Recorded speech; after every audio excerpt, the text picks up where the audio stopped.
जैसे ओवैसी को कहा जाता है कि ओवैसी हर जगह जाते हैं, मुस्लिम वोट का डिवीजन कर देते हैं। ठीक है, आपको भी वैसे ही पेंट करते हैं, खासतौर पर बहुत- बीएसपी वाले, बहुत अच्छी कि देखिए जी ये बांट देते हैं, दलितों को बांट देते हैं, तो ये फिर गरीबों को बांट देते हैं, पिछला बहुजनों कुछ को बांट देते पिछला हैं। लोगों ने कहा चंद्रशेखर ने दलित मूवमेंट को हाईजैक कर दिया, ये तो प्लांटेड बंदा है, किसने प्लांट किया है? पति जी को मनुवादी मीडिया ने बिल्कुल नहीं दिखाया, बहुत अच्छी बात है। राम जी ने को नहीं दिखाया, चंद्रशेखर छाया रहता है तो बड़े इससे- बड़े कॉर्पोरेट चैनलों पर। अच्छा, इससे तकलीफ क्या है? मायावती जी ने जब आप आए, उन्होंने कहा ये बीजेपी का जंग है, कभी कांग्रेस कभी बीजेपी, आपके ऊपर सीधे एलिगेशन लगाए। मायावती जी के बाद उनकी पार्टी में सेकंड लाइन लीडरशिप कौन है? आप मुझे बताओ। आप भी कहते हो कि सारे बहुजन इकट्ठे हो जाओ, जी, तो मायावती और आपके डिफरेंस क्यों दूर नहीं हो सकते? आप तो भुआ कहते हैं उनको। कैसे दूर कर सकते हैं? आजकल जो 15 फिल्म बनी, उसमें बहुत सारी कहानी है। फिल्म में ये भी दिखाया गया कि आपका इश्क होता है, फिर शादी होती है उसमें तो क्या है, जिंदगी भी ऐसी है जैसे दिखाई गई फिल्म में? आज भी इश्क चल रहा है, लेकिन अब इश्क जो है वो मोमेंट्स है। जो फिल्म में दिखाया गया वो जिंदगी में है? आपकी अरेंज मैरिज हुई या लव मैरिज हुई? गवारा तिहाड़ में आप भी रहे हो, तिहाड़ में जी, कैसे देखते हैं पंजाब को, आप सिखों को, पंजाब को, अपनी पार्टी को वहाँ पर, और ये जो सारी इशू चल रहे हैं? संत जी कहते हैं कि सिर्फ सांसों का रुकना मौत नहीं होती, इसका जमीर मर जाता है, वो भी मर जाता है। बंदी सिंहों की वो सजा लगभग पूरी हो चुकी है। मेरी ये मांग है सरकार से कि जिनकी सजा पूरी होगी, जिन्होंने इनका जो अपराध कोर्ट ने जो सजा तय कर दी और उनकी पूरी हो चुकी, तो अब सरकार को उनको रिहा करना चाहिए। अगर सरकार ऐसा नहीं करती और उनके पक्ष में कोई भी मूवमेंट होती है तो मैं उसके समर्थन में जाऊंगा। शिक्षा पर बहुत डॉक्टर साहब ने कहा शिक्षित हो, सबसे पहले शिक्षित हो, लड़ो। आपको लगता है ये और कम्प्लेक्स हो गया जब से हमारी सोसाइटी डेवलप हुई है, शिक्षित हुई है, समाज और जातिवादी हो गया है? जब 1% लोगों पे 40% वेल्थ होगी, यानी कि आर्थिक गैर बराबरी होगी, एक तरफ लोग पे खाने को रोटी नहीं है और एक तरफ लोग जो हैं दोनों हाथ से लुटा रहे हैं। हमें अछूत कह के अपने इस व्यवस्था से हमें बाहर कर दिया, सारे अधिकार हमारे चलिए, वो इतनी जल्दी एक्सेप्ट नहीं करेंगे। अभी ये जो कॉम्प्लेक्स बनाएगा बांटने के लिए बनाएगा। हमने चीज़ों को समझा कि पुरानी मूवमेंट में क्या गलती है और दुश्मन क्या चाहता है। जो दुश्मन चाहता है वो हम नहीं करेंगे, लेकिन जिस चीज़ से हम लोग ताकतवर होंगे वो हम कर रहे हैं, अंतरजातीय विवाह। जो अपर कास्ट करते हैं वो तो उसका बहुत सारी चीज़ें आती हैं हमारे सामने। हम ये देख रहे हैं कास्ट का क्वेश्चन इतना ज़्यादा कम्प्लेक्स हो गया है कि चाहे वो अनुसूचित जाति हैं, बहुजन सारे समाज में, जहाँ पछड़े हैं, उनमें भी जो कास्टर्स हैं, यहाँ पर वहाँ अंतरजातीय मैरिज की जब बात आती है, कुछ भी इस तरह की बात आती है, वो भी एक दूसरे में वो कहता है मैं इसमें नहीं करूँगा, ये मेरे से छोटा है, ये मेरे से छोटा है, वो कह रहा है ये मेरे से बड़ा है, मैं इससे बड़ा हूँ, मैं इससे छोटा हूँ। ये व्यवस्था अच्छी तो नहीं है। मैं यही कह रहा हूँ कि ये नीचे भी इतनी ज़्यादा कम्प्लेक्स हो गई बात। नहीं, नास्तिक हैं आप? मेरा विश्वास लाखों माओं के बहनों के प्यार आशीर्वाद में, शक्ति पर नहीं है। हाँ, किसी शक्ति पे नहीं, ये कड़वा सकते हैं, क्योंकि जो कुछ मिलेगा संघर्ष से मिलेगा। डॉक्टर साहब जब धर्म परिवर्तन करते हैं, नागपुर में बड़ा सम्मेलन होता है, उसके बाद पूरे देश में एक मूवमेंट चलती है, बहुत सारे लोग बौद्ध हो जाते हैं। डॉक्टर साहब ने जैसे कहा यहाँ पर मैं पैदा हुआ हूँ, मरूंगा यहाँ नहीं, आपको हमें ये समझना चाहिए। मगर अगर अभी हो रहे हैं लोग, हाँ हो रहे हैं, बड़ी चर्चा चल रही है, प्रतिज्ञा ली जा रही, 22 प्रतिज्ञा। उससे पहले उनका प्रयास था सिक्की में भी। हाँ, सिक्की में ही प्रयास था, उन्होंने लंबे समय तक प्रयास किया, लेकिन उस समय के जो षड्यंत्र उनके खिलाफ है उस वजह से वो सिक्की एक्सेप्ट नहीं कर पाए। अच्छा, आपको लगता है अच्छा होता अगर वो सिख होते? अब बाबा साहब मुझसे ज़्यादा समझदार, उनके पास मुझसे ज़्यादा डिग्री थी, उनके पास मुझसे ज़्यादा अनुभव था।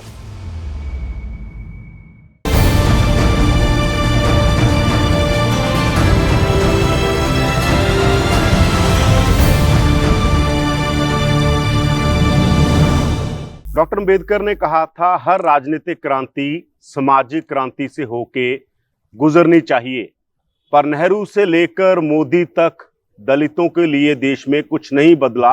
इस पर बहुत ज्यादा लिखा गया, फिल्में बनी, एक आर्टिकल 15 फिल्म बनी जिसमें एक किरदार थे जिनका जिक्र अक्सर पॉलिटिक्स में होता है। चंद्रशेखर रावण हमारे साथ हैं, उनसे बात करेंगे दलित पॉलिटिक्स के बारे में, आंदोलनों के बारे में, इंडिया के अगले फ्यूचर के बारे में। स्वागत है जी बहुत बहुत आपका। जय भीम। जय भीम। पहला सवाल मेरा यही कि जब आप शुरू होते हैं और यहाँ पर खड़े हैं, चंद्रशेखर ने क्या पाया और क्या गवाया, जब उसकी कौम ने क्या पाया और क्या गवाया? दो बड़े सवाल हैं, क्या पाया और क्या गवाया। पाने पे अभी चर्चा करना आसान नहीं है, क्योंकि अभी आंदोलन बढ़ रहा है। अभी आंदोलन अपनी दिशा की तरफ जारी, तो पाने पे चर्चा तो से बेहतर है कि खोने पे। पिछले 8-10 सालों में हमारे आंदोलन से पहले, जब मान्यवर काशीराम साहब 2006 में इस दुनिया से चले गए, तो एक शून्य हुआ राजनीति में। सामाजिक आंदोलन में फिर भी कुछ लोग काम कर रहे हैं, लेकिन राजनीति में शून्य हुआ। एक बार अवसर मिला है 2007 में पिछले आंदोलन को, लेकिन 2012 के बाद वो लगातार डाउन गया। तो खोया ये है कि जो अधिकार बाबा साहब अम्बेडकर ने कॉन्स्टिट्यूशन में हमें दिए थे, ना हम उनका प्रयोग कर पा रहे हैं, लगभग वो समाप्त होते जा रहे हैं, जिनकी वजह से हम लोग आगे बढ़े, थोड़े बहुत अवसर पैदा हुए। आपको लगता है समाज आपके साथ खड़ा हुआ है? क्योंकि आप चुनाव लड़े 2022 में भी, है ना, गोरखपुर से जाके लड़े और आप चुनाव, आपकी जमानत भी जब्त हो गई, ऐसा क्यों? देखिए, ये समाज जो है लंबे समय तक ठगा गया। इसमें विश्वास बनाना एक कठिन काम, और ये एक प्रक्रिया के साथ होता है, एकदम नहीं होता। ये इतना भोला समाज है, जब किसी के से चिपक जाता है तो फिर छुड़ाई से नहीं छूटता, और जब किसी को छोड़ देता है तो फिर कितनी ही मिन्नतें करो तब साथ नहीं आता। मैं जिनको नेता मानता हूँ, मान्यवर काशीराम, उन्होंने जब शुरू किया और पहली बार चुनाव लड़े, तो किसी सीट पे 400, किसी सीट पे 500 वोट मिले। दिल्ली में जब उन्होंने अपना पहला चुनाव लड़ाया मुंबई से आने के बाद, नगर पालिका इसका एमसीडी का इलेक्शन, तो 25 के करीब लोग लड़ाए थे, सभी की जमानत जब्त हुई। मेरे पास तो कोई गुरु नहीं है, मैं तो उनके जो वो लिटरेचर उनका है, जो संघर्ष उनका है, बाबा साहब का हो या मानवर काशीराम साहब का हो या ज्योतिबा फूले का हो या साहू जी महाराज का, गुरु गोविंद सिंह, जो तमाम जो गुरु संत गुरु हैं, मैं उन्हीं के संघर्ष से सीख सीख के कर रहा हूँ। मेरे पीछे कोई विरासत नहीं छोड़ के गए वो। जो विरासत उनकी है उस पर कुछ दूसरे लोगों का कब्जा है। तो चुनाव एक ऐसी प्रक्रिया है, यहाँ बहुत सारे नेता ऐसे हैं जिनकी जमानत जब्त हुई। मेरी भी हुई, मुझे खुशी है इस बात की कि मेरी जमानत जब्त हुई। क्योंकि जब आदमी गिरता है तो उसको, उसके पास दो रास्ते हैं, एक तो वो संभल जाए और दूसरा वो हार जाए। तो मैं गिरा, मगर गिर के हारा नहीं, दोबारा से खड़ा हुआ। फिर एक इलेक्शन आया उत्तराखंड में, डिस्ट्रिक्ट हरिद्वार में पंचायत का, वो लड़ाया, 4 सीटें जीती भी, लेकिन सरकार के लोगों ने जबरन हरा दिया। मुकदमे भी दर्ज हुए, विरोध भी हुआ। तो लगातार चल रहा हूँ, उसके बाद घर नहीं बैठा, और क्योंकि चुनाव अंतिम नहीं। पर आप जैसे कह रहे हैं कि कुछ लोगों के पास विरासत आ गई, या मेरे पास तो कुछ नहीं था, लोगों ने कहा चंद्रशेखर ने दलित मूवमेंट को हाईजैक कर लिया, ये तो प्लांटेड बंदा है, किसने प्लांट किया ऐसे? हाईजैक नहीं है। देखो, दलित, मैं बात पूरे बहुजन की करता हूँ, लेकिन आप दलित पे बात कर रहे हैं, इसलिए मैं आपसे इस पे चर्चा कर रहा हूँ। हमें मानवर काशीराम साहब का आंदोलन बहुजन सिखाता है, दलित, पिछड़े, आदिवासी और जो अन्य धार्मिक अल्पसंख्यक, जैन, सिख, बौद्ध, पारसी, ईसाई, मुसलमान। लेकिन आप एक पर्टिकुलर इशू पे बात कर रहे हैं और मैं फिर उस पर जवाब देते हुए मुझे कोई गुरेज नहीं। दलित अभी भी इस देश में स्वाभिमान सम्मान की लड़ाई लड़ रहा है। जो अत्याचार उसके खिलाफ होते हैं, उनके विरुद्ध न्याय की लड़ाई लड़ रहा है। अभी वो पावर की लड़ाई नहीं लड़ रहा है। मान्यवर काशीराम साहब उसको काफी हद तक तैयार करके गए, लेकिन जिनके भरोसे वो रहा, उन्होंने उसको ठग लिया। आज भी सुबह जब दलित उठता है, देश उठता है, इधर दलित भी उठता है, तो वो अखबार भी अगर आप देखोगे तो उसको तमाचे पे तमाचे पड़ते हैं। कहीं उसकी बच्ची के साथ रेप हो गया है, कहीं उसकी जमीन छीननी है, कहीं उसकी मूछें रखने पे जो उसकी हत्या हो गई, मट्टी की छूने पे जो है पानी की उसकी हत्या हो गई है, कहीं घोड़ी पे बैठने पे उसके साथ अन्याय हो गया है, कहीं कोई उसके बाल नहीं काट रहा है। तो वो इन सब समस्याओं को वो उसने अपने ऊपर हावी कर लिया। तो अभी मैंने हाईजैक नहीं किया, आज हम उनके बुनियादी मुद्दों को उठा रहे हैं। नहीं, मायावती जी ने जब आप आए उन्होंने कहा ये बीजेपी का एजेंट है, कभी कांग्रेस कभी बीजेपी, आपके ऊपर सीधे एलिगेशन लगाए। अच्छा और मैं दलित मूवमेंट से जुड़े जो मायावती से जुड़े लोग हैं वो आपको सीधा कटहरे में खड़ा कर देते हैं उनसे जब बात होती है कि ये कहाँ से चंद्रशेखर कैसे पैदा हुआ। हमें तो कभी मीडिया ने दिखाया नहीं, ये चंद्रशेखर को इतना मीडिया क्यों दिखा रहा है, ये मनुवादी मीडिया उसको इतना को पेश कर रहा है। दो चीजें हैं, पहले एक चीज पे बात कर लेते हैं जो आपने कहा कि मायावती जी क्या कह रही हैं। तो मैं मायावती जी के बाद उनकी पार्टी में सेकंड लाइन लीडरशिप कौन है आप मुझे बताओ, फिर मैं अपना जवाब आपको दूंगा। आप एक जर्नलिस्ट हैं, सबसे आपकी क्लोज नजर है। मिश्रा जी हैं, उनके उसके बिना तो कोई क्या कोई एक गरीब दलित का बेटा उन्होंने बना के खड़ा किया है? उन्होंने तो वादा किया, देखो वो कितना झूठ बोलती है। उन्होंने वादा किया कि मेरा जो उत्तराधिकारी होगा वो दलित समाज से होगा लेकिन मेरे परिवार से नहीं होगा। आज उनका पूरी पार्टी उनके परिवार के आसपास घूमते नजर आ रही उनका है। भतीजा। उनके जितने भी काम करने वाले लोग जो काशीराम आंदोलन में जुड़े रहे, जिन्होंने मेहनत की, जिन्होंने जूते गिरे, जिन्होंने मार खाई झंडा लगाने पे, झंडा ढोने पे, जिन्होंने दीवारें लिखी, आज वो लोग कहाँ हैं, कहाँ गायब हो गए? जिसका भी नाम आता है उसको बहन जी बाहर निकाल देती है। उन्होंने क्या कहा? उन्होंने मुझे एजेंट कहा, लेकिन मैं ये बात रखना चाहता हूं। आप ये बताओ, क्या मैंने बीजेपी के साथ कोई अलायंस किया? जबकि मायावती जी के नेतृत्व में 3-3 बार बीजेपी से अलायंस हुआ। क्या मैं नरेंद्र मोदी के लिए वोट मांगने के लिए गुजरात गया, वो भी दंगे के बाद, जब माइनॉरिटी के लोगों के साथ इतना अत्याचार हुआ? मैं तो नहीं गया। वो दूसरी पार्टी का एजेंट मुझे बताती है। 10 साल सेंटर की सरकार उनके समर्थन चली, कांग्रेस की, दिल्ली की सरकार। राजस्थान में उनकी सरकार बनी बीएसपी की मदद से। मध्य प्रदेश में भी कांग्रेस सरकार बनी बीएसपी की मदद से। मैं कैसे एजेंट हूं? पर ये अगर जैसे- अपने लोगों की, जैसे ओवैसी को देखा जाता है वैसे आपको पेंट किया जाता है कि जैसे ओवैसी को अभी कहते हैं ना, आगे मोदी बढ़ते को हैं, फायदा होता है। अभी आगे बढ़ते हैं, दूसरे टॉपिक पे उसके बाद आते हैं, पहले इसको पूरा कर लेते हैं। तो मैं लगातार, जब से मुझे लोगों ने जाना तब से मैं लड़ रहा हूं। उससे पहले भी मैं अपनी पाठशालाएं चला रहा था, लगातार चला रहा था। मेरी हजारों पाठशालाएं बंद कराई गई जब मुझे जरूरत थी उन नेताओं की, जिन वास्तविकता में जैसे एक आम जनता में जिनकी जरूरत होती, जब उनके साथ कोई अन्याय हो, तब वो नेता मेरे ऊपर आरोप लगा रहे थे। कोई एक आरोप कहीं सिद्ध नहीं होता है, लेकिन ये क्यों कहा जा रहा है मेरे खिलाफ? क्योंकि जिससे कि जो लोग मेरे साथ जुड़ रहे हैं या जुड़ना चाहते हैं, जो इस आंदोलन में, विचार का आंदोलन जो है, बाबा साहब अम्बेडकर माननीय काशीराम साहब का, फूले साहब का, जो इसमें आस्था रखते हैं, उनको किस तरह से भ्रमित किया जाए, ये एक षड्यंत्र है। अब वो भी अपना दल चला रही है, हम भी अपना दल चला रहे हैं। अब जनता पे विकल्प है, जो अच्छा काम कर रहा हो, जो सही रास्ते पे हो, महापुरुषों के विचार पे हो, जनता उसके साथ खड़ी हो। ये कहा जाता है ना कि जैसे आप भी कहते हो कि सारे बहुजन इकट्ठे हो जाओ जी, तो मायावती और आपके डिफरेंस क्यों दूर नहीं हो सकते? आप तो भुआ कहते हैं उनको, कैसे दूर कर सकते हैं? आप जैसे और आप मैं कह रहे हो बैठे कि हैं, और लोग सारे इकट्ठे हुए आप और मैं बैठे हैं, हम लोग बातचीत करते हैं। उनका ट्रैक रिकॉर्ड देखिए ना आप।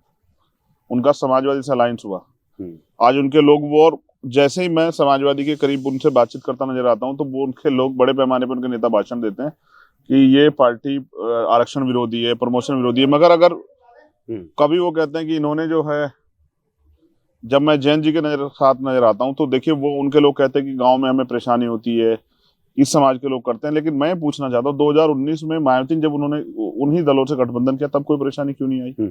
मैं तो वही कर रहा हूँ जो बहन जी पहले दोहरा चुकी। मैं बहुजन समाज को एकजुट करना चाहता बहुजन हूँ। बढ़ता है, मतलब ये मैं जो कह रहा था कि जैसे ओवैसी को कहा जाता है कि ओवैसी हर जगह जाते हैं, मुस्लिम वोट का डिवीजन कर देते हैं, ठीक है, आपको भी वैसे ही पेंट करते हैं खासतौर पर बहुत- बीएसपी वाले बहुत कि अच्छी बात देखिए है। जी ये बांट देते हैं, दलितों को बांट देते हैं, तो ये फिर गरीबों को बांट देते हैं, बहुजनों को बांट देते पिछला हैं। कुछ डाटा होगा आपके पास?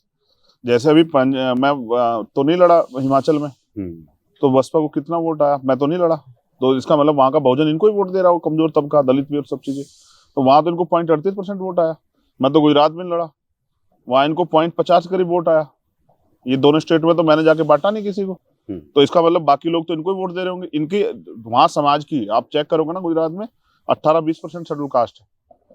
आप हिमाचल में चेक करोगे, इतना ही शेड्यूल कास्ट है, और इनको वोट मिला 1% से भी कम। यानी कि वो लोग इनमें आस्था नहीं रखते हैं, इन पे भरोसा नहीं करते। अब मैं एक और चीज पे आता हूँ, इस पे भी मैं बात करूंगा जो आप कह रहे हैं कि लोग क्या कहते हैं। मैं लोगों की थोड़ा सुनूंगा, मेरे पास सुनने के लिए अपने महापुरुष है, मैं उनकी सुनता हूँ, और जो लोग हमारे साथ काम कर रहे हैं उनकी सुनते हैं। आज भीम आर्मी, आजाद समाज पार्टी के बैनर पे लाखों लोग काम कर रहे हैं। ये संविधान का भी अपमान है इस तरह की बातें करना। भाई आज जनता विकल्प है, वो विकल्प मिला है। आप पहले मजबूर थे, कि भाई चाहे वो अच्छा प्रत्याशी भेजे, बुरा भेजे, चोर भेजे, डकैत भेजे, लुटेरा भेजे, रेपिस्ट भेजे, उसको वोट करनी थी। अब लोगों पे चुनने के लिए ऑप्शंस है और इससे कंपटीशन बढ़ा है। जो लोग कभी कभी कहीं नहीं जाते थे घटनाओं पे, आज वो जाते हैं, आज वो बात रखते हैं, आज वो तमाम तरह की चर्चा करते हैं। आपने कहा मीडिया मुझे बहुत दिखाता है, वो कहते हैं, बीएसपी वाले कहते हैं कि मायावती जी को मनुवादी मीडिया ने बिल्कुल नहीं दिखाया, बहुत अच्छी बात है। काशीराम जी ने को नहीं दिखाया, चंद्रशेखर छाया रहता है तो बड़े बड़े कॉर्पोरेट चैनलों पर। अच्छा, इससे तकलीफ क्या है? मेरा कोई ट्वीट शायद मीडिया ना दिखाए, जब कोई शेड्यूल दलित समाज का इश्यू होता है या कोई किसानों का इश्यू, जब मैं संघर्ष करता हूँ सड़क पे आगे, तब वो दिखाते हैं। लेकिन उनके तो हर एक ट्वीट दिखाती है मीडिया। आप उनके कोई ट्वीट एक देख लो जिसकी खबर ना बनती हो। और मैं कह रहा हूँ ये स्पेस मैंने बनाया है ना अपनी मेहनत से। आज अगर मैं नेशनल उस पर पहचान रखता हूँ या टाइम्स मैगजीन में मुझे अवसर मिलता है, तो ये मैंने अपनी मेहनत से कमाया ना। हमारे भीम आर्मी के कार्यकर्ता जो खून पसीना लगा, जेलें काटी, मुसीबत, उसकी वजह से वो किया ना। एक गरीब का बेटा जब आगे बढ़ा तो लोगों को चुभ रहा है ना। मैं ये कह रहा हूँ आप पे तो इतने साधन है, आपकी पार्टी क्यों कामयाब नहीं हो रही है? क्यों आप उत्तर प्रदेश में एक सीट पे आ गए? क्या बीएसपी का बदल आपकी पार्टी आजाद समाज पार्टी होगी? सच जानना चाहते हो ना, तो मैं उन पर चर्चा नहीं करना चाहता। वैसे मैं पूछ रहा हूँ नहीं, मैं उनका नाम भी लेना नहीं चाहता। कारण है, जब मैं आपसे बैठ के उनको डिस्कशन कर रहा हूँ ना, तो वो इस चीज को ये करेंगे कि देखो हमारी बुराई कर रहे हैं, और किसी की बुराई करके मैं आगे नहीं बढ़ सकता, ना हमारा आंदोलन आगे बढ़ सकता। हम तो लोगों को जोड़ रहे हैं। पहले हम बहुजन समाज बना रहे हैं, कमजोर तबका जिनको नकार देगा। आज जिनके अधिकारों को बीजेपी की सरकार जो आरएसएस की वो डकारना चाहती है, लूटना चाहती है। क्या बहुजन राजनीति का अगला सेंटर आजाद समाज पार्टी होगी? क्या आप उसका केंद्र बिंदु होंगे? मैं अपने मुंह से आपकी पार्टी होगी? हाँ, मैं बिल्कुल कह दूं, विचारों के आधार पे सबसे बड़ा केंद्र आजाद समाज पार्टी होगी, इस बात को आप नोटिस कर लो। लेकिन हमारा अभी मेहनत बहुत बाकी है। मैं अपने सभी साथियों से अपील करता रहता हूँ लगातार कि जाके गांव में काम करो, लोगों को समझाओ, लोगों को जोड़ो। क्योंकि देखो हमारे लोग इतने भोले हैं कि जो बीजेपी इनको नुकसान पहुंचा रही है, इनके हक अधिकार छीन रही, इनका आरक्षण छीन रही है, हाथरस जैसी घटना में न्याय नहीं देती, उन्नाव जैसी घटना में न्याय नहीं देती, सहारनपुर में इतना बड़ा अत्याचार होता है, लोगों को जिनके साथ अत्याचार हो उनको ही जेल भेजने का काम करती। हमारे लोग कभी कभी उनके पास भी खड़े हुए नजर आते हैं, तो हमारे लोग सीधे, हम उनको अभी समझा रहे हैं। जैसे आज मतदाता दिवस, अगर हमारे लोगों ने अपनी वोट की वैल्यू समझी होती और अपने महापुरुषों के जो नारे हैं, उन्होंने कहा वोट हमारा राज तुम्हारा, नहीं चलेगा नहीं चलेगा, अगर इस बात को हमारे लोगों ने समझ लिया होता और अगर ये पिछला आंदोलन सबको यूनाइट रखने में कामयाब हो गया होता, तो शायद मेरे जैसे लोगों के लिए स्पेस नहीं होता। उन्होंने काम करना बंद किया। एक झूठ आप भी बोल रहे हैं, आपको भी इसमें सुधार करना चाहिए। मेरे आंदोलन से पहले एक पार्टी बनी है, उसकी पंजाब में भी सरकार बन गई है, उसकी दिल्ली में भी सरकार बन गई है, वो गुजरात में भी उन्होंने 12-13% वोट लिया। बहुजनों का वोट इस देश में 85% है, और जिनके जो इस लंबे समय राजनीति कर रहे हैं उनका 15% वोट है। उनकी 3-3, 4-4 राष्ट्रीय पार्टी है, उनकी बीजेपी है, उनकी कांग्रेस है, उनकी लेफ्ट है, अब ये जो नई पार्टी आ गई आम आदमी पार्टी, ये उनकी पार्टी है। उनके लोग नहीं रोते हैं कि भाई हमारा वोट बट रहा है, हमारा वोट बट रहा है, और हमारे लोग जिनका 85% वोट है वो रो रहे हैं कि हमारा वोट जाएगा बढ़ जाएगा। देखो हमारी सोच कमजोर हो गई है। जब बटा हुआ था सब कुछ, जब मैंने अपने आंदोलन शुरू किया भीम आर्मी का, तब हमारे 1200 कुछ संगठन रजिस्टर्ड थे जो बाबा साहब अम्बेडकर के नाम पर रजिस्टर्ड थे, लेकिन रजिस्टर्ड करके वो काम नहीं कर रहे हैं तो क्या फायदा? बीजेपी आज हमारे अधिकार छीन रही है, और जो दल जिनको लड़ाई लड़नी चाहिए बीजेपी के खिलाफ वो नहीं लड़ रहे हैं। तो जनता, अगर ये लड़ाई भी आप सोचो मैं लीड कर रहा हूँ, जो लड़ाई मुझे लड़नी चाहिए, अगर वो आम गांव में रहने वाले कमजोर व्यक्ति को, दलित समाज के व्यक्ति को या माइनॉरिटी के व्यक्ति को लड़नी पड़ रही, तो फिर मेरा क्या फायदा? फिर मेरी क्या जरूरत है उनको? अगर वो लड़ाई वो खुद लड़ रहा है, अगर न्याय के लिए उसको धरना देना पड़ रहा है, तो फिर मेरी क्या जरूरत है? तो नेता का काम होता है कि वो समाज के सुख दुख में साथ रहे, समाज की लड़ाई को लड़े, और जो वो दूर से भी देख रहे कि कहाँ से ज्यादा नुकसान होने वाला है, कौन कर रहा है, और वो उसके लिए समाज को तैयार करे। कौन का तैयार कर रहा है? ये तैयार करने का हम कर रहे हैं। इस देश में जब किसानों के साथ अन्याय हुआ, आप बताओ कोई नेता गया क्या? किसानों के आंदोलन में हम खड़े थे, उनके साथ कंधे से कंधा मिला के। हमारे लोग जेल गए गाजियाबाद में, हमारे लोग बॉर्डर पे गए, हमारे लोगों ने उस प्रोटेस्ट में पूरी जो है दमखम से हिस्सेदारी की। जब उन्होंने भारत बंद बुलाया तो हम लोगों ने भारत बंद में शामिल हुए हम लोग।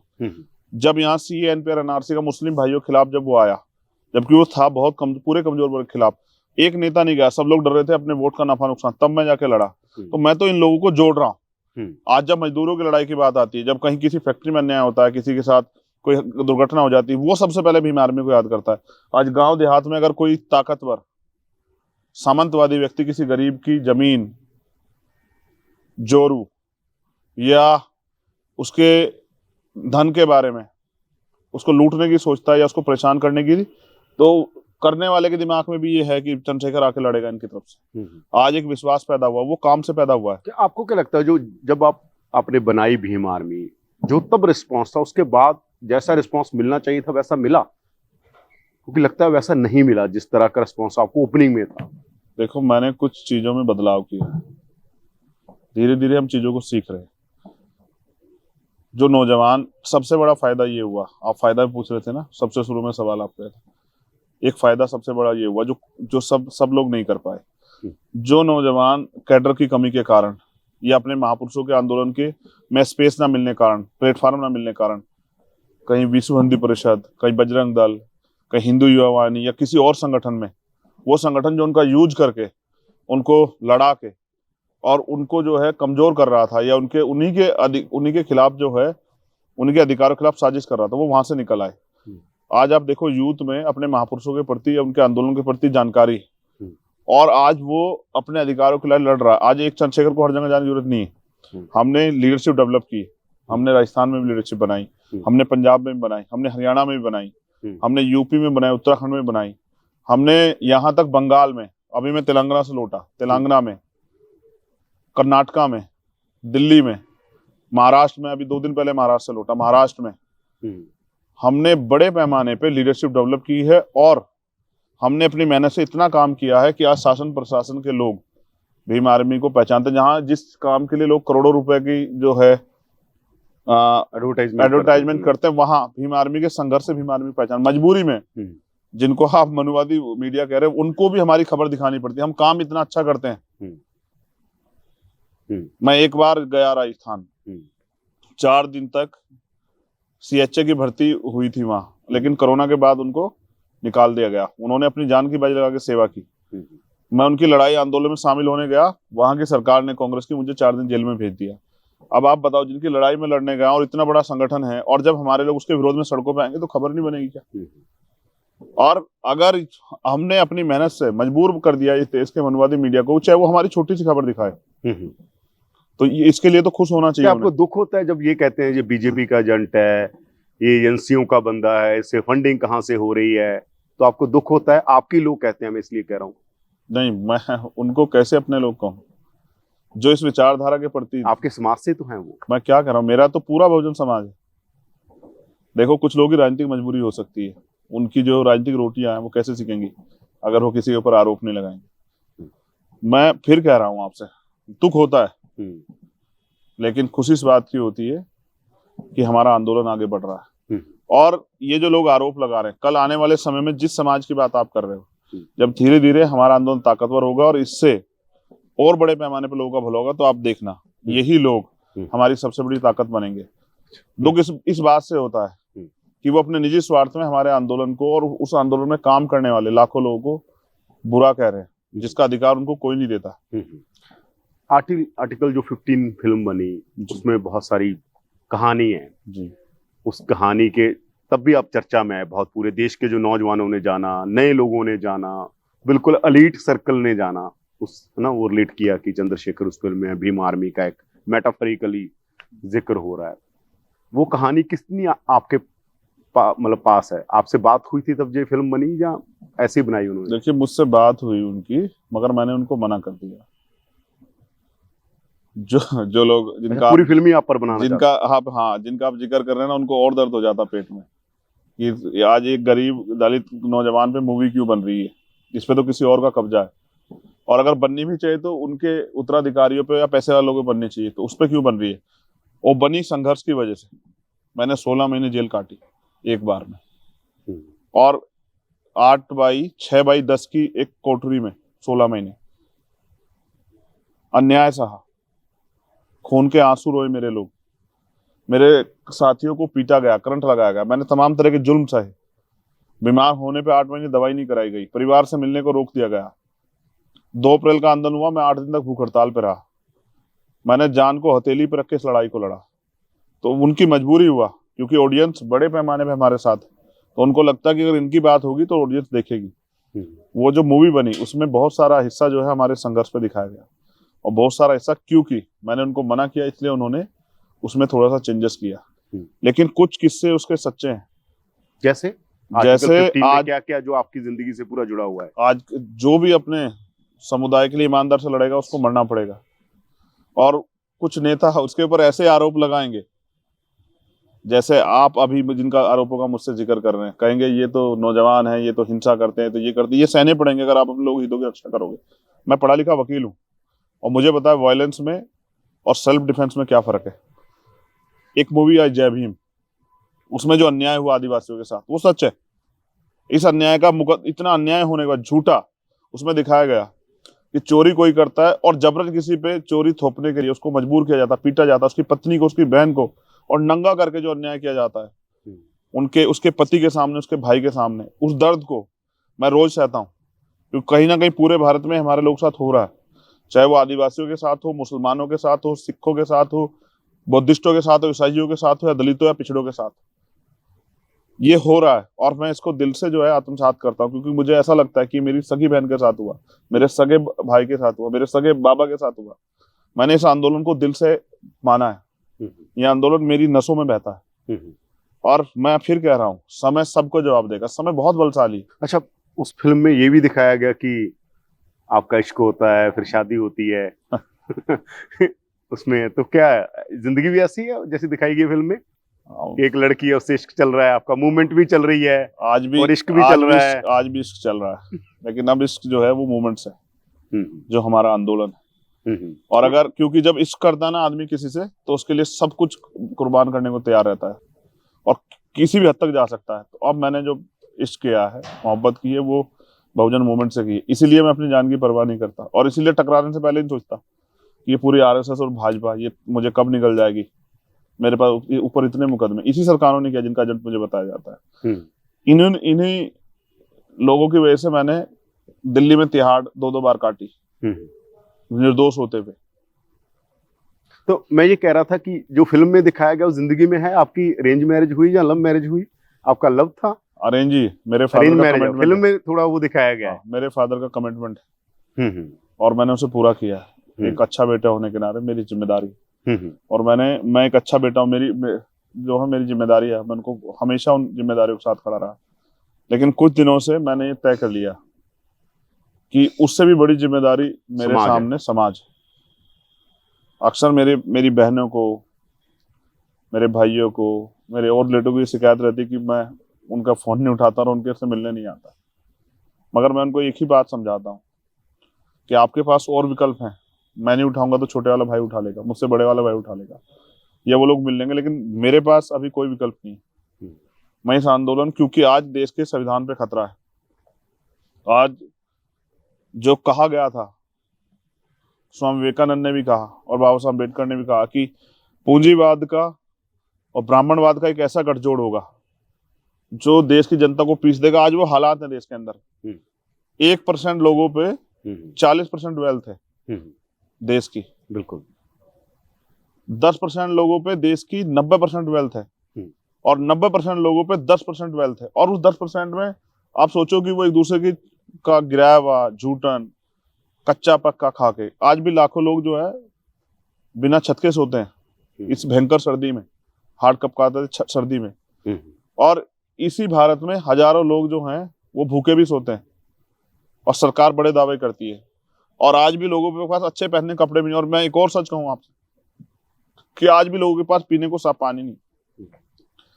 70 साल की इस डेमोक्रेसी में हमें ये मिला है, इसलिए मेरे जैसे लोग को आना जरूरी है कि जो मूलभूत सुविधाएं कम से कम इंसानों को जो मिलनी चाहिए वो तो मिले उन लोगों को। अगर आज भी उन पे सुविधाएं नहीं है तो फिर इस डेमोक्रेसी ने हमें दिया क्या है? डॉक्टर साहब ने एक किताब लिखी, अनहिलेशन ऑफ कास्ट। उसमें कहा गया कि जैसे डॉक्टर साहब को भी बहुत सारे जो उनके विरोधी हैं वो पेंट करते थे, उस टाइम भी करते थे, बाद में भी करते रहे, कि जातिवाद के नाम पर क्या हो रहा है। डॉक्टर साहब तो कहते थे सब कुछ ही किस लाइन में आना चाहिए। जो उन्होंने पढ़ा, जिन्होंने पढ़ा डॉक्टर साहब को सबको पता है कि उनका विजन कितना बड़ा था। आपको लगता है ये और कम्प्लेक्स हो गया जब से हमारी सोसाइटी डेवलप हुई है, शिक्षित हुई है, समाज और जातिवादी हो गया है? 2 चीजें, मैं पहली चीज में भी इसको भी कनेक्ट कर देता हूँ। जब बाबा साहब अम्बेडकर अपने लोगों के हितों की रक्षा के लिए और उनको अधिकार मिले इसके लड़ रहे थे, तो लोग उनको अंग्रेजों का एजेंट कहते थे। जब मान्यवर काशीराम साहब आए और उन्होंने इन वर्गों को जगाने का काम किया, उनकी वोट की वैल्यू समझाने का काम किया, तो लोग उन्हें सीआई का एजेंट कहते थे। आज जो चंद्रशेखर इनको कह रहा है कि संगठित हो जाओ और आओ मिलकर लड़ो, उनको पता नहीं किस किस का एजेंट कहते हैं। अब आप जो कह रहे हैं, डॉक्टर अम्बेडकर ने जो रास्ते दिखाए हैं, बड़े पैमाने पर हमारे लोग उसके पीछे काम कर रहे हैं, चल रहे हैं। आज हमारे लोग विदेशों में जा रहे हैं पढ़ने, विदेशों में जाकर डिग्री हासिल कर रहे हैं, लेकिन क्योंकि यहाँ अभी भी सामाजिक गैर बराबरी, जिसको काशीराम साहब ने समझा, और आर्थिक गैर बराबरी बड़े पैमाने में मौजूद। जैसा मैंने कहा कि मैं ये पूछ रहा हूँ कि शिक्षा पर बहुत जोर देते मैं हैं। वापस आता हूँ, मैं थोड़ा सा सवाल को डिफाइन कर दूं। ठीक। कि शिक्षा पर बहुत, डॉक्टर साहब ने कहा शिक्षित हो, सबसे पहले शिक्षित हो, लड़ो। शिक्षित होने के बाद समाज है और ज्यादा कॉम्प्लेक्स हुआ। जितना शिक्षित हो गया, जितनी डेवलपमेंट हो गई, जातिवादी उतना ज्यादा हो गया, उतनी ज्यादा कास्ट आ गई। नहीं, मैं वापस आता हूँ फिर इस बात पे, मैं उस बात को कंप्लीट करूंगा। मैं उसको यहीं से कनेक्ट कर रहा था आपके सवाल पे। जब 1% लोगों पे 40% वेल्थ होगी, यानी कि आर्थिक गैर बराबरी होगी, एक तरफ लोग पे खाने को रोटी नहीं है और एक तरफ लोग जो हैं दोनों हाथ से लुटा रहे हैं, तो इसका खामियाजा हमारे लोगों को बड़े पैमाने पर भुगतना पड़ रहा है। देखो, देश में रोजगार नहीं। बाबा साहब ने एजुकेशन लेने का, हमने एजुकेशन ली, लेकिन क्या पढ़ लिख के हमें रोजगार मिल रहा है? तो रोजगार तो नहीं मिल रहा है। वो जो कॉम्प्लेक्स की बात आप कर रहे हैं, हम पे इतिहास है जानने के लिए, लोग इतिहास पढ़ रहे हैं। कभी हमारे लोग बांटने की बात नहीं करते हैं, हमेशा जोड़ने की बात करते हैं, भाईचारे की बात करते हैं। क्योंकि जाति हमने नहीं बनाई। जो जिस किताब का आपने जिक्र किया, वो तब डॉक्टर अम्बेडकर ने लिखी जब वो गए संतराम दिए, हाँ, जात पात तोड़ल मंडल की जो मीटिंग थी, जिसमें उनको एज ए चीफ गेस्ट बुलाया गया और वहां के अपर कास्ट के स्वर्ण जाति के लोगों ने विरोध कर दिया कि हम डॉक्टर अम्बेडकर को एक्सेप्ट नहीं करेंगे। तब उन्होंने जो भाषण उनको देना था, उसको उन्होंने किताब के रूप में लिखा, जिसमें कहीं तक एक सार ये भी कि अंतरजातीय विवाह होना चाहिए। आज हम लोग उसी काम को कर रहे हैं, जाति बना के बांटने का उन लोगों ने किया जिनको मौर्य काल के जो का हमारा पिछला इतिहास, उससे डर लगता है कि ये लोग शूद्र लोग, वर्ण के लोग यूनाइट ना हो जाए। उन्होंने हमें जातियों में बांटा। हम लोग इन जातियों को फिर से, हम बार बार इस बात को कहते हैं कि जातियां इंसानों में बांटने के लिए बनाई गई हैं, ना कि जातियां। कॉम्प्लेक्स इसलिए कह रहा था मैं कि हम देख रहे हैं जो अपर कास्ट करते हैं, वो तो उसका बहुत सारी चीजें आती हैं हमारे सामने। हम ये देख रहे हैं कास्ट का क्वेश्चन इतना ज्यादा कॉम्प्लेक्स हो गया है कि चाहे वो अनुसूचित जातियां, बहुजन सारे समाज में, जहाँ पछड़े हैं, उनमें भी जो कास्टर्स हैं, यहाँ पर वहाँ अंतरजातीय मैरिज की जब बात आती है, कुछ भी इस तरह की बात आती है, वो भी एक दूसरे में वो कहता है मैं इसमें नहीं करूंगा, ये मेरे से छोटा है, ये मेरे से छोटा है, वो कह रहा है ये मेरे से बड़ा है, मैं इससे बड़ा हूँ, मैं इससे छोटा हूँ। ये व्यवस्था अच्छी तो नहीं है। मैं यही कह रहा हूँ कि ये नीचे भी इतनी ज्यादा कॉम्प्लेक्स हो गई बात। नहीं, बात तो नहीं, इसको और डीपली समझना पड़ेगा। ये अच्छी व्यवस्था नहीं है, और इसको इसलिए ये क्योंकि व्यवस्था के बनाने वालों ने उस समय किया है कि जातीय दम पैदा किया, आपस में जातियों में ऊंच नीच की भावना इसलिए पैदा की, जातियों में टकराव होता रहे। इस पे बड़ा काम आज देखिए। मैं कह रहा हूँ पछड़ों और बहुजनों में भी जितनी जातियां, वो एक दूसरे के प्रति ऐसी सोचती हैं कि हम इसमें शादी नहीं करनी है। वो कहता है अगर इसमें हो गई तो हमारा मान सम्मान सारा ये हो जाएगा। आपको बस एक मिनट सुनना पड़ेगा, ऐसा नहीं। देखो, लंबे समय से चली आ रही है, एक दिन का काम नहीं है कि एक दिन में कुछ चीज बना के आपके ऊपर हजारों साल की एक दिन में नहीं जाएगी। डॉक्टर अम्बेडकर के इतने प्रयास से काफी हद तक परिवर्तन हुआ, मान्यवर काशीराम साहब के इतने प्रयास से काफी हद तक परिवर्तन हुआ, और भी परिवर्तन की जरूरत है। अभी काफी समय लगेगा। एक दिन में जिन लोगों ने हमें अछूत कह के अपने इस व्यवस्था से हमें बाहर कर दिया, सारे अधिकार हमारे चिल्ले, वो इतनी जल्दी एक्सेप्ट नहीं करेंगे। अभी ये जो कॉम्प्लेक्स बनाया गया, बांटने के लिए बनाया गया, हम इसमें लोगों को समझा के भाईचारा पैदा करने का प्रयास कर रहे हैं। ये कॉम्प्लेक्स आया नहीं है, ये बनाया गया, और इस पे ये एक षड्यंत्र है। जब चर्चा होती है तो उस पे कहा जाता है कि भाई ये जाति आगे बढ़ गई है, पिछड़ों में से, दलितों में से ये जाति आगे बढ़ गई है, एक तरह का उनमें कॉन्फ्लिक्ट पैदा हो। जबकि सच ये है कि अभी जातिगत जनगणना होने दीजिए देश के अंदर, तब असली सच बाहर आएगा, किसकी कितनी आबादी है, उस पर कितने रिसोर्स हैं। अभी तक देश के दलित और पिछड़े वो रोटी के लिए मजबूर है। तो ये जो जिस कॉम्प्लेक्स की बात आप कर रहे हैं, कॉम्प्लेक्स तो बनाया गया है, वो एक षड्यंत्र है। जाति एक ऐसी सीढ़ी है ना, जो जिस जाति में पैदा हो वहीं मरेगा, उसके बाद कितना ही ज्ञान हो। मैं ये कह रहा था, ये सवाल मैंने इसलिए कहा कि डॉक्टर साहब जो बात कह रहे थे, जिन बात तो एक तो वो समाज है जो लगातार शोषण करता आया था, ठीक है, एक जिनका हो रहा था जी, जिनका हो रहा था उनमें भी ये सवाल इतना तीखा है आपस में, हाँ, ये क्यों हुआ? आपको लगता नहीं है कि ये फिर क्या? क्योंकि क्या हमने अपने प्रॉब्लम है? महापुरुषों को नहीं माना, हमने उनकी बातों पे हम लोग नहीं चले। बाबा साहब अम्बेडकर बटी हुई जातियों को वर्ग बना के गए, शेड्यूल कास्ट, शेड्यूल ट्राइब, लेकिन अभी भी हम लोग वर्ग नहीं बने। ये बात सच है, निचले लेवल पे बहुत परेशानी है, हम लोग आपस में अंतरजातीय विवाह नहीं कर रहे, लेकिन हम इसकी शुरुआत कर चुके हैं, हम लोग कर रहे हैं। हमने चीजों को समझा कि पुरानी मूवमेंट में क्या गलती है और दुश्मन क्या चाहता है, जो दुश्मन चाहता है वो हम नहीं करेंगे, लेकिन जिस चीज से हम लोग ताकतवर होंगे वो हम कर रहे हैं, अंतरजातीय विवाह। ऐसा ही पिछड़े वर्ग के लोगों में ये सच है कि बिल्कुल कॉन्स्पिरेसी है, और ये पूरी क्रिएट की हुई कॉन्स्पिरेसी है। तो क्योंकि उन्होंने अपने महापुरुषों को नहीं पढ़ा, अगर हमें पढ़ना चाहिए ना पेरे रामास्वामी नायकर को, पेरे लल्ले यादव को, बाबू जगदेव प्रसाद कुशवाहा को, जन्ना कपूर ठाकर को, महामना रामसू वर्मा को, अर्जक संघ को। अर्जक संघ डॉक्टर अंबेडकर को बड़े पैमाने पे फॉलो करता है, वो अंतरजातीय विवाह में विश्वास रखते हैं और वो अंधविश्वास पाखंडवाद के भी खिलाफ। हमें बहुत कुछ है सीखने के लिए, लेकिन अभी लोग, क्योंकि एक दौड़ लगी हुई है, हम अपने महापुरुषों के जो स्टेटमेंट कोट करते हैं लोग, कुछ नेता करते हैं, कोई एक्टिविस्ट, हम उन्हीं को बोलते रहते हैं। हमने वास्तविकता अपने महापुरुषों के संघर्ष को नहीं पढ़ा।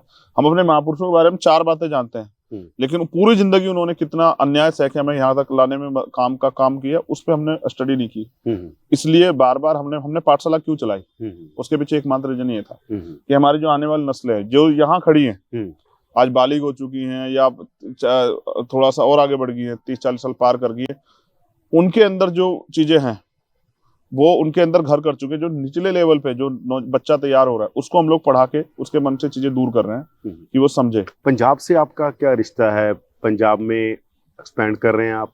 पंजाब में बंदी सिंहों का मसला भी बड़ा चल रहा है अभी, जो जगतार सिंह हवारा तिहाड़ में आप भी रहे हैं, वो भी तिहाड़ में है। कैसे देखते हैं पंजाब को, आप सिखों को, पंजाब को, अपनी पार्टी को वहां पर, और ये जो सारे इशू चल रहे हैं? देखिए, पंजाब एक क्रांति धरा है, पंजाब बल देती। जो प्राइम मिनिस्टर किसी से नहीं हारा, वो पंजाब से, वो किसानों से हारा, और स्पेशली में पंजाब का बहुत बड़ा योगदान है, हरियाणा का बहुत बड़ा योगदान है, वेस्ट यूपी का बहुत बड़ा योगदान है। तो जब भी अन्याय हुआ है पंजाब से, उसके खिलाफ जो है ना, उस अन्याय के खिलाफ एक बिगुल बजा है। पंजाब से मैं बहुत कुछ सीखता हूँ। पंजाब में देखो, जरूर नहीं आप सबका समर्थन करें, लेकिन उनके पास अगर कुछ सीखने के लिए हो, चाहे वो कौम की भलाई के लिए हो, जैसे संत जी कहते हैं कि सिर्फ सांसों का रुकना मौत नहीं होती, इसका जमीर मर जाता है, वो भी मर जाता है। तो आप अपने जमीर को जिंदा रखें। देखो, मैं समझता हूँ सब में अच्छाई है और सब में बुराई है, हमें अच्छाई लेनी चाहिए। पंजाब में हम अपनी पार्टी को धीरे धीरे आगे बढ़ा रहे हैं, और पंजाब में संगठन है हमारा, लेकिन पंजाब में शायद बड़ी सुर्खियों में हम लोग नहीं रहते, क्योंकि अभी तो एक आदमी को मुश्किल से मीडिया दिखाता है, जिसकी बात आप कर रहे हैं, मनुवादी मीडिया खूब दिखाता है। आपको दिखाता है? मैं उनका नेतृत्व कर रहा हूँ इसलिए दिखाता है। तो पंजाब में जो बेसिक, क्योंकि वहां जातिवाद में थोड़ा सा इस तरह का जातिवाद नहीं जिस तरह का यूपी, बिहार, छत्तीसगढ़, राजस्थान, मध्य प्रदेश जैसा इस तरह का, वहां थोड़ी सी पावर शेयरिंग को लेकर लड़ाई, तो इस तरह की समस्या वहां कम है। तो पंथक लोग ही वहां आपके दोस्त होंगे अगर आप जाएंगे वहां? हाँ, मेरी सब जगह दोस्ती, मेरी हर उस व्यक्ति की दोस्ती है जिसके जो अन्याय का सामना कर रहा है, जो अन्याय के खिलाफ लड़ रहा है। अलायंस पूछ रहा हूं आपने अलायंस, उसका फैसला पार्टी करती है। आपने कहा जो बंदी हवारा, जो बंदी सिंहों वाला, हाँ, जो बंदी सिंहों का वाला मसला, मैं समझता हूँ इंडियन पीनल कोड ने सजा तय की है, जिसने जो अपराध किया उसके लिए सजा है। अगर हम अपनी कौम की खिदमत के लिए भी, एक कौम के स्वाभिमान सम्मान की लड़ाई लड़ते भी हमसे कोई अपराध हो जाता है, मगर वो भी, उसको भी क्राइम माना जाता है, और वो क्राइम भी है, तो उसमें जो जितनी मैक्सिमम सजा है बंदी सिंहों की, वो सजा लगभग पूरी हो चुकी, लेकिन एक कॉन्स्पिरेसी बना के रखी जाए और उनके नाम पे आम सिखों का शोषण किया जाए, इसलिए उनको कोई ऑर्गेनाइजेशन या उस तरह का वो करके, और ये जो कॉन्स्पिरेसी ये लंबे समय इसको बना के रखा, इसलिए उनको जेल में डाला गया। मेरी ये मांग है सरकार से कि जिनकी सजा पूरी होगी, जिनका जो अपराध और कोर्ट ने जो सजा तय कर दी और उनकी पूरी हो चुकी, तो अब सरकार को उनको रिहा करना चाहिए। अगर सरकार ऐसा नहीं करती और उनके पक्ष में कोई भी मूवमेंट होती है, तो मैं उसके समर्थन में जाऊंगा, क्योंकि ये कॉन्स्टिट्यूशन का वायलेशन होगा। अब जो उनकी फ्रीडम है उसको हम लोग कैद नहीं कर सकते। उस फ्रीडम को अगर कैद करने का काम किया जाएगा, तो मेरे जैसे लोगों की जिम्मेदारी बनती है कि अगर किसी के साथ भी अन्याय हो रहा हो, चाहे वो कोई हो, चाहे वो जत्थेदार साहब हो या कोई भी हो, तो हम लोग को आवाज उठानी चाहिए, और ये मेरी नैतिक जिम्मेदारी। तो जब भी कहीं अन्याय होगा, किसी के साथ भी होगा, चाहे वो ताकतवर हो या कमजोर, तो मैं उस आवाज को उठाऊंगा। आप नास्तिक हैं, नास्तिक हैं आप? अब मैं फिर इस बात को स्पष्ट कर देता हूँ। देखो, हम शुरू से हमारे यहाँ पे संतों महापुरुषों को पूजा जाता है। नास्तिक खुद को कहना ये बहुत बड़ी वो है। मेरा विश्वास कुदरत में है, मेरा विश्वास लाखों माओं के बहनों के प्यार आशीर्वाद में है, शक्ति पर नहीं है। हाँ, किसी शक्ति पे नहीं। ये कड़वा सत्य है, क्योंकि जो कुछ मिलेगा संघर्ष से मिलेगा। परमात्मा को आप नहीं मानते? मगर मैं जो वो संत गुरु महापुरुष हैं, जैसे सतगुरु रविदास जी महाराज, उनको मानते हैं। गुरु नानक देव, संत कबीर, उन संतों, गुरु भगवान वाल्मीकि, वो जो संत गुरु महापुरुष है। पर आप परमात्मा को नहीं मानते? मैं क्या कह रहा हूँ, मेरे मानने न मानने की बात नहीं है, मैं जो मानता हूँ मैं आपको बता रहा हूँ। जितने भी धर्म गुरु हैं, जिन्होंने समाज के लिए कुछ किया, उन सबको, उनको भी मैं पूजता नहीं हूँ, उनके विचारों को मानते हैं, मानता हूँ, और उन विचारों को आगे बढ़ाने का प्रयास कर रहा हूँ। क्योंकि समता, समानता, बंधुत्व, भाईचारे का जो भाव, जो विचार, जैसे सतगुरु रविदास जी ने दिया, ऐसा चाहूं राज में जो मिले सबनु अन्न, और छोटे बड़े सब बसे रविदास रहे प्रसन्न। जैसे सूरा सो पहचानिए जो लड़े दीन के हेत, और पुरजा पुरजा कटमरे कभी ना चाड़े खेत। जिनसे आपके अंदर एक तप पैदा होता है, एक विश्वास पैदा होता है, कुछ कर गुजरने का, गरीबों की, कमजोरों की, शोषितों की मदद, मजलूमों के साथ खड़े होने का मौका मिलता है, जो सीख देते हैं, उसको मैं फॉलो करता हूँ। और मेरा विश्वास है कि जब आप ईमानदार से काम करते हैं, तो कुदरत जो दुनिया को चला रही है वो आपकी मदद करती है। डॉक्टर अम्बेडकर, लास्ट सवाल है मेरा। डॉक्टर साहब, जब धर्म परिवर्तन करते हैं, नागपुर में बड़ा सम्मेलन होता है, उसके बाद पूरे देश में एक मूवमेंट चलती है, बहुत सारे लोग बौद्ध हो जाते हैं जी। ये नास्तिकता वाला मसला भी, जो जैसे बुद्ध ना तो ये कहते हैं परमात्मा है, ना ये कहते हैं नहीं है। बुद्ध कहते हैं कि मैं ईश्वर नहीं हूँ। हाँ, अपो दीपो भव कहते हैं। हाँ, वो कहते हैं अपना दीपक स्वयं बनो, मैं ईश्वर नहीं हूँ, और वो कहते हैं ईश्वर नहीं होता। तो आपको क्या लगता है कि ये जो मूवमेंट थी डॉक्टर साहब की, जो धर्मांतरण वाली थी, जहाँ डॉक्टर साहब ने जैसे कहा, यहाँ पर मैं पैदा हुआ हूँ, मरूंगा यहाँ नहीं, पैदा होना मेरा, पैदा मैं हिंदू मेरे बस में नहीं था, वो मेरे बस में नहीं था, पर मैं मरूंगा हिंदू नहीं। हाँ, एग्री। तो उसके बाद मैं दलित भाईचारे में देखता हूँ, बहुजनों में, जहां भी डॉक्टर साहब के टाइम बहुत बड़ी मूवमेंट चली। अब तो वो उस विचार से ना आगे बढ़ रहे हैं, अब तो वो वैसी जैसे कर्म कांडों में, अनुशासनों में, ऐसा नहीं, सब चीजों में नहीं, ऐसा नहीं। हमें या वो मूवमेंट फैली क्यों नहीं, बड़ी क्यों नहीं हुई? जब एक बड़ा लीडर किस चीज को आगे बढ़ाता है, तो वो तेजी से बढ़ती दिखती है। निचले लेवल पे काम हो रहा है, वो लोग कर रहे हैं, आपको हमें ये समझना चाहिए। मगर अगर अभी हो रहे हैं लोग, हाँ हो रहे हैं, बड़ी चर्चा चल रही है, प्रतिज्ञा ली जा रही, 22 प्रतिज्ञा। लेकिन इसमें इंपॉर्टेंट ये है कि बाबा साहब के धम्म परिवर्तन से पिछले की जिंदगी पे भी हमें चर्चा करनी चाहिए, और कभी फुर्सत मिलेगी तो चर्चा होगी, आपके मंच पे भी होगी। उससे पहले उनका प्रयास था सिक्की में भी, हाँ सिक्की में ही प्रयास था, उन्होंने लंबे समय तक प्रयास किया, लेकिन उस समय के जो षड्यंत्र उनके खिलाफ है, उस वजह से वो सिक्की एक्सेप्ट नहीं कर पाए। बेसिकली वो जो गुलामी है, उस गुलामी की वीडियो काटना चाहते हैं। आपको लगता है अच्छा होता अगर वो सिख होते? अब बाबा साहब मुझसे ज्यादा समझदार थे, उनके पास मुझसे ज्यादा डिग्रियां थी, उनके पास मुझसे ज्यादा अनुभव था। तो और किस तरह की परिस्थितियों में उन्होंने फैसले लिए, ये बेहतर जो है उनके समकालिक लोग या वही जानते हैं। और फ्यूचर में क्या होगा इस पे ये समय तय करेगा। लेकिन मेरा ये मानना है कि बाबा साहब अम्बेडकर संविधान के रूप में जिंदा है, और उनको संविधान को जिंदा रखें, हम उनको जिंदा रखेंगे।